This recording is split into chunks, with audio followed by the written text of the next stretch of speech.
윤석열 대통령이 조만간 취임 후 첫 대통령실 개편을 단행할 것으로 보여집니다. 전면적 인적 쇄신보다는 조직 역량 강화에 중점을 둘 것이라는 전망이 지배적인데요.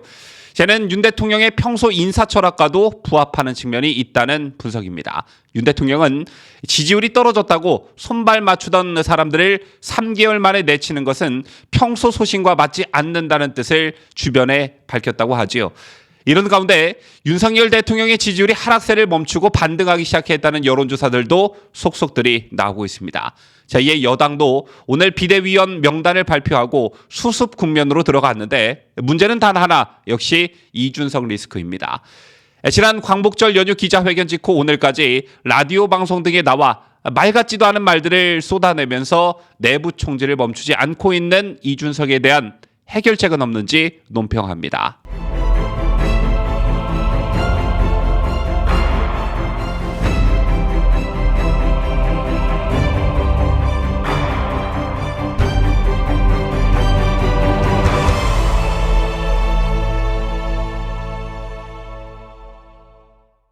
시청자 여러분 안녕하십니까? 뉴스데일리 베스트 민앵커입니다. 여론조사 업체 조원 C&I가 발표한 오늘 여론조사에 따르면 윤 대통령의 국정수행 지지율이 32.9%로 집계됐습니다. 최근 20%대 초중반까지 내려갔던 다른 여론조사들에 비해 이번 조사의 지지율은 높은 편에 속하는데 리얼미터 등 다른 여론조사 기관이 실시한 여론조사에서도 하락세가 멈춘 것으로 나타났지요. 특히 오늘 조원 C&I가 발표한 여론조사를 실시한 기간이 지난 13일과 14일이었던 점을 감안하면 매우 의미 있는 수치라 할 수 있습니다. 이준석이 윤 대통령과 당 내부의 친윤 의원들을 겨냥한 기자회견을 열었던 시점이 지난 13일 오후 2시였는데 이준석의 기자회견 직전과 이후의 여론이 이번 조사에 상당 부분 반영됐음에도 불구하고 30%대를 기록했기 때문입니다. 하지만 아직 갈 길이 멀죠.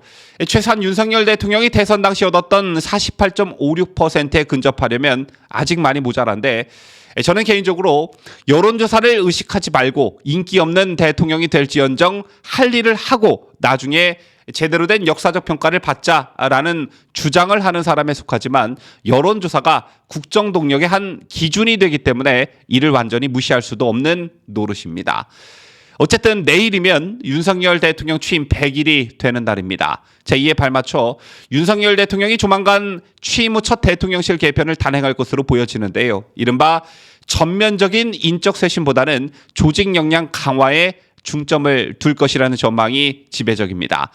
최근 윤 대통령은 주변에 지지율이 떨어졌다고 손발을 맞추던 사람들을 3개월 만에 내치는 것은 평소 소신과 맞지 않는다, 이런 뜻을 밝혔다고 합니다. 때문에 대대적인 교체보다는 일부 기능을 보강하는 쪽으로 가닥이 잡힌 분위기인데요. 취임 100일을 맞는 내일 오전 대통령에게 듣는다 취임 100일 기자회견을 제목으로 용산 대통령실에서 40분 동안 기자회견이 진행될 예정인데 이 자리에서 대략적인 대통령실 개편에 대한 얘기가 오갈 것으로 보여집니다. 그런가 하면 집권 여당인 국민의힘도 총 9명의 비대위원 인선을 확정했습니다.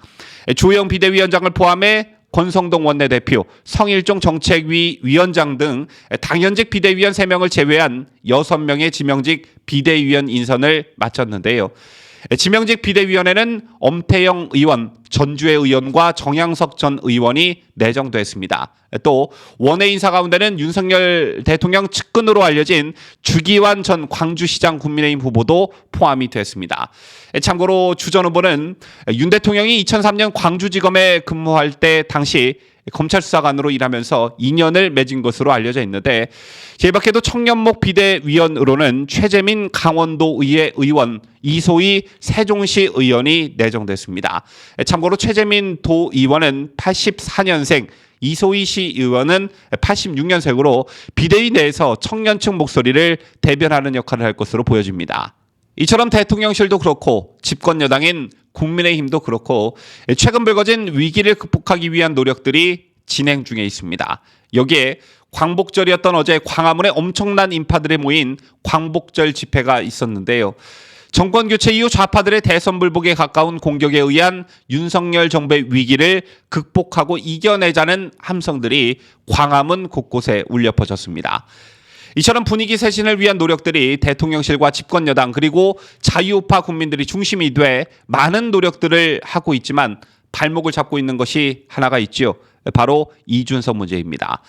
이준석 문제와 관련해 여러 가지 말들이 나오고 있지만 저는 딱 두세 가지 정도만 제안을 드리고 싶은데요. 일단 이준석에 대한 규정입니다. 이것과 관련해 딱 한마디로 표현하자면 박근혜 대통령 때 유승민이 있었다면 현재 윤석열 대통령에게는 이준석이 있다. 이런 말씀을 축약해서 여러분들께 드리고 싶습니다. 자, 오늘 박성중 국민의힘 의원 이런 말을 했더군요. 이준석이 기자회견에서 윤석열 대통령을 비판한 것과 관련해 도를 넘었다면서도 자성한다면 윤 대통령이 이준석을 다시 끌어안을 여지는 있다. 이렇게 말했습니다. 하지만 매우 부적절한 말이지요. 일단 대통령의 의중을 박성중 의원 본인이 미리 짐작해 이 중대한 시기에 공개적으로 발언했다는 것 자체가 부적절했고요. 이미 윤 대통령은 지난 대선 때 가진 모욕을 다 겪으면서도 또 당내 절대 다수의 의원들이 이준석을 탄핵해야 한다는 요구가 빗발치는 상황에서도 이준석을 끌어안았습니다. 자, 그런데 또 이 윤 대통령이 이준석을 다시 끌어안을 수도 있다. 그렇게 당하고도 아직 정신을 못 차려도 한참 못 차린 것이지요. 제가 아까 박근혜 대통령에게는 유승민이 있었고 윤석열 대통령에게는 이준석이 있다 이런 말씀을 드렸는데 이 말이 갖는 의미 제가 따로 부연 설명 안 해도 여러분께서 잘 아실 거라 생각합니다. 이런 맥락에서 아예 이참에 이준석의 싹을 잘라내야 한다라고 저는 생각합니다. 완전히 도려내야 한다 이렇게 생각합니다. 이준석의 기자회견을 보신 많은 분들이 느끼고 또 깨달으셨겠지만 이날 기자회견에서 이준석은 보수파 정당과 보수파 국민들과는 섞일래야 섞일 수 없는 존재임을 스스로 고백했습니다. 조직에 충성하는 국민의힘은 불태워버려야 한다고 했지요. 자, 이익단체인 정당은 조직에 충성해야 일사불란하게 그 이익을 위해 움직일 수가 있습니다. 여기서 혹자는 정당이 무슨 이익단체냐라고 반문하실 테지만 정당에 있어 이익이 정권 획득이라는 점에 포커스를 맞추면 이익 집단으로 볼 수도 있습니다. 그 과정에서 당이 내세운 대선 후보의 당선을 위해 정권을 획득하기 위해 정당에 소속된 일원들이 한마음 한뜻으로 노력하는 것을 두고 조직에 충성하는 국민의힘은 불태워야 한다는 이준석의 말은 그야말로 정신 나간 소리입니다. 또 이준석은 선당 후사라는 말을 근본 없는 말로 규정하기도 했죠. 또 을씨년스러운 표현이다 이렇게 말하기도 했는데 이건 바로 내로남불 논란에 휩싸이기도 했죠. 지난 과거 이준석이 선당 후사를 거론했던 일들이 많았기 때문입니다. 어쨌든 선당 후사 정신도 없고 자신이 속한 당을 불태워야 한다고 당당히 말한 이준석은 당대표는커녕 일반 당원이 될 자격도 없는 것입니다. 또 결정적으로 자신이 속한 정당이 배출한 대통령을 개로 비유하면서 도를 넘기도 했죠. 따라서 이미 돌아올 수 없는 강을 이준석 스스로 건너버렸고 이제 완전한 결별을 선언하고 그 작업에 본격적으로 착수해야 한다 이렇게 보는데요. 여기서 제가 말하는 본격적 작업이란 구체적으로 두 가지입니다. 자, 우선 그 첫째는 국민의힘 윤리위는 즉각 이준석에 대한 영구 제명 결정을 내려라 합니다. 국민의힘 윤리위가 당원권 정지 6개월 처분을 이미 내렸는데 또 무슨 징계냐 이렇게 말씀하시는 분들도 계실 테지만 국민의힘 당원 제21조 6항은 징계 후 추가 징계 사유가 발생한 경우에는 특별한 사정이 없는 한 이전 징계보다 더 중한 징계를 내려야 한다 이렇게 되어 있습니다.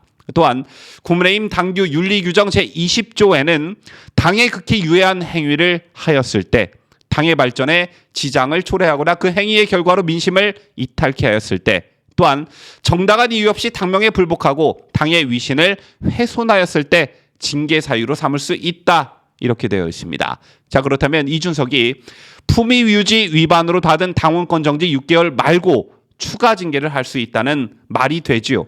그 이유야 저보다 여러분께서 더 잘하실 거라 생각하는데요. 다른 것을 다 떠나 국민의힘 당규 윤리 규정에 명시되어 있는 징계 사유 중에 당에 극히 유해한 행위를 하였을 때 이렇게 되어 있습니다. 바로 이 부분에 이준석의 행위가 포함되고요. 당명, 즉 당의 명령을 불복했을 때 이 부분에서도 이준석은 당원 당규를 정면으로 위반하고 있다 이렇게 볼 수 있습니다. 의원총회, 전국위 등의 민주적인 절차를 걸쳐 비대위를 출범시켰는데도 불구하고 징계받은 당대표 이준석이 사사건건 방송에 나와 시비를 거는 것 자체가 당의 유해한 행위이고 당의 명령을 불복하는 것이죠. 따라서 국민의힘 윤리위는 신속하게 윤리위를 개최해 이준석을 영구 제명하길 바라고요. 다른 한 가지 제가 말씀드리고 싶은 건 만일의 사태에 대비해 정통 우파 세력인 여러분께서 국민의힘 당원으로 가입하셔야 한다는 말씀을 드리고 싶습니다. 이준석이 당 윤리위 징계를 받고 난 다음 가장 먼저 한 게 당원 모집이었지요. 자신이 받은 6개월 징계가 끝나면 당에 복귀할 것을 전제로 또 당대표로 복귀하지 않는다고 해도 자신이 모집한 당원들을 앞세워 자신의 영향력을 행사할 속셈으로 당원 모집에 열중했는데요. 여러분 아시다시피 비대위 체제가 끝나면 그게 11월이 됐든 12월이 됐든 아니면 내년 1월이 됐든 새 대표를 뽑기 위한 전당대회가 열리게 됩니다. 그때 이준석이 됐든 이준석이 앞세운 제2의 이준석이 됐든 이런 부류들이 다시 국민의힘의 지도부를 장악하는 사태를 절대적으로 막아야 합니다. 그 유일한 방법은 정통 자유우파 세력의 핵심인 여러분들께서 국민의힘 당원으로 가입하셔서 이를 막아내는 방법밖에 없습니다. 자, 그간 우리 자유우파 세력은 좌파들과 대적해 국민의힘을 바로 세우기 위해 많은 노력을 해왔습니다. 한여름 푹푹 찌는 무더위 속에서도 손발이 시릴 정도로 찬바람이 부는 한겨울에도 아스팔트에서 우리의 목소리들을 목이 터져라 외치기도 했고요. 정신 못 차리는 국민의힘 계열인 새누리당과 자유한국당, 미래통합당의 대한책으로 정통 자유우파 색채의 정당을 창당해보기도 했습니다. 또 우리들을 대표하는 인사들이 지방선거와 총선에 출마하기도 했지만 의미 있는 성적을 거두지는 못했고요. 정통 자유우파 성향의 인사들이 국민의힘에 들어가 당을 바로 세우기 위한 노력들을 했지만 이 또한 성공을 거두지 못했습니다. 그렇다면 우리가 국민의힘이라는 본진으로 들어가 당을 바꾸는 노력들을 해야 한다는 결론에 이르게 됩니다. 현재 더불어민주당은 당원에 의한 당원을 위한 정당이라는 평가를 받고 있지요. 이게 너무 지나치다는 비판을 받고 있긴 하지만 이런 맥락에서 국민의힘을 평가하자면 민주당의 그것과 비교해 너무 형편없는 수준입니다. 그렇기 때문에 이준석과 같은 당대표가 역선택에 의해 탄생하는 어처구니 없는 일이 벌어지기도 한 것이겠지요. 자, 이런 것을 방지하기 위해서라도 정통 자유우파 세력이 국민의힘의 주류가 돼야 한다. 이런 말씀을 제가 간곡히 드리는 것입니다. 지금까지 저는 자유대한민국을 수호하는 뉴스데일리 베스트 민앵커였습니다.